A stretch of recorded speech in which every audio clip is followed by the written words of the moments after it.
Kita menyambung pembahasan yang kemarin, yaitu masalah tentang pemikiran. Semalam sudah dibahas bahwa yang paling penting dari sebuah peradaban adalah pemikiran.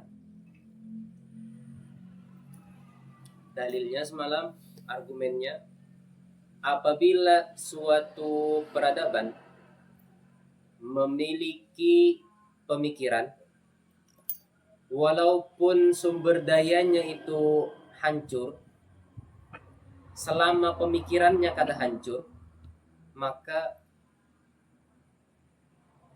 bahasa kitanya comebacknya tuh kada lawas,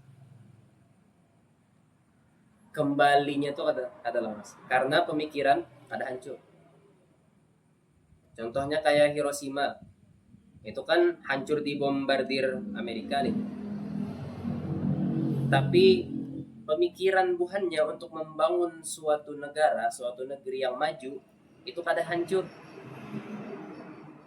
Artinya walaupun secara fisik hancur, bila pemikirannya masih ada, ruhnya masih ada, ruh pemikirannya masih ada, karena kada lawas kau aja bangkit. Buktinya hari ini buahnya luar biasa Jepang tuh, dari sisi materialnya lah. Orang yang bisi HP lawan orang yang bisi pemikiran, cara mula HP bagus mana? Bisi HP rusak, ya rusak tuh Pak.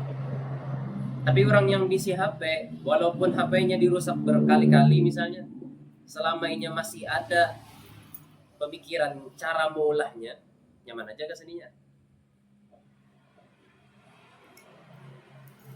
Kita bandingkan lawan peradaban yang bisi sumber daya, bisi kekayaan luar biasa, tapi pemikiran cara mengelolanya salah.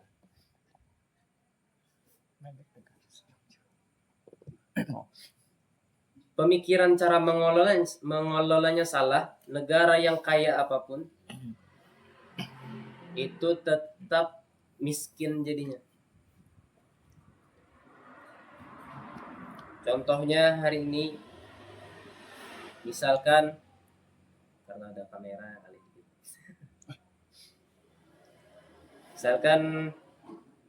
misal kita material lah sedikit lah, Amerika kan misalnya maju loh, inya kau dari pemikiran yang maju, inya kawa maulah Jepang gin, Jepang misalnya maju, bisi pemikiran luar biasa misalnya, inya kawa maulah kereta cepat. Nah, kereta cepat itu ada karena inya bisi pemikiran yang maju. Hari ini Indonesia pemikiran cara mengolah kereta cepatnya kadada, tapi menganggap bila bisi kereta cepat itu maju.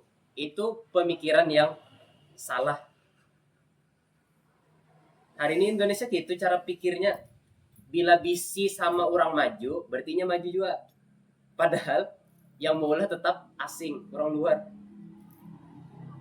Seharusnya pemikirannya itu yang diadopsi lalu digerakkan orang Indonesia ini untuk bisa juga mulai. Nah, itu seharusnya pemikiran yang kita dalami, jembatan pemikirannya harus kita ulah sebelum jembatan aslinya ada. Umat Islam sesungguhnya telah mengalami masa-masa kelemahan hingga bahkan nyaris kehilangan metode berpikir produktif.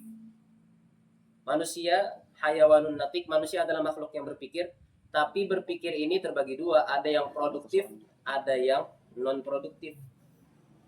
Ada yang menghasilkan suatu ide, yang ide itu bermanfaat, ada juga pemikiran tuh kadang menghasilkan ide, sama-sama berpikir. Bedanya ada yang bermanfaat, ada yang kada manfaat pemikirannya. Hal ini merupakan hasil dari kemunculan dakwah Islam. Tapi alhamdulillah jar musannif, mereka telah berhasil melewati realitas ini sejak beberapa tahun lalu. Hal ini merupakan hasil dari kemunculan dakwah Islam yang berorientasi pada upaya melanjutkan kehidupan Islam melalui penegakan kembali daulah. Dakwah Islam ini telah berhasil mengarahkan kaum muslim pada agama Islam yang mereka peluk, sekaligus menjadikan mereka percaya pada pemikiran Islam dan hukum-hukumnya.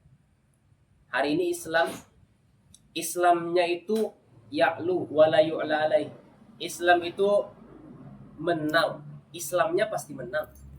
Secara teoritis pasti di atas yang lain.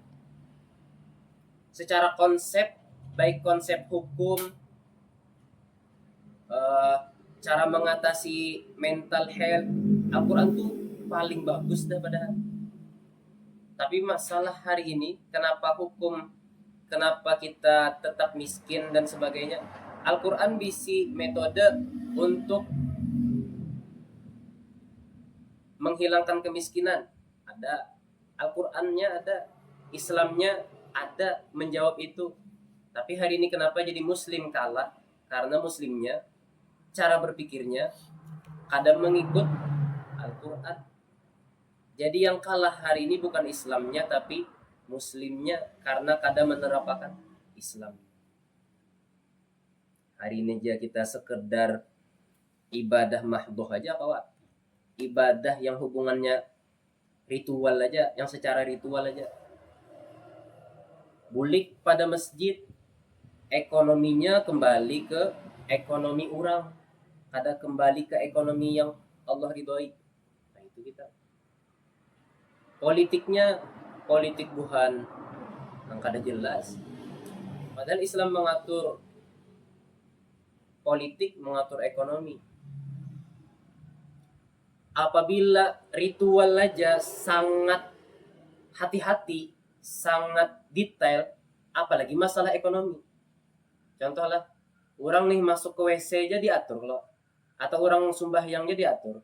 Nah, aturan waktu kita sembahyang itu sangat detail di Islam. Padahal mungkin kalau kita hubungkan ke lain lah, misalnya negara nih seharusnya lebih detail lagi mengaturnya. Di Islam memang detail, tapi kita kada menguliknya. Bayangkan, kita masuk WC batis kiri adalah yang meninggal. Maksudnya itu adalah yang kematian. Tapi kita salah dalam mengatur negara, banyak orang mati kelaparan. Yang masalah apa yang ibaratnya ritual-ritual itu aja sudah detail, apalagi yang menyangkut nyawa orang. Negara itu kan menyangkut nyawa orang, makinnya detail lagi. Menyangkut ekonomi, makinnya detail lagi.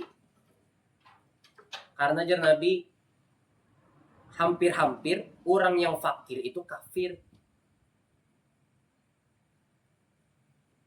Islamnya yang kada kita terapkan mengatur ekonomi.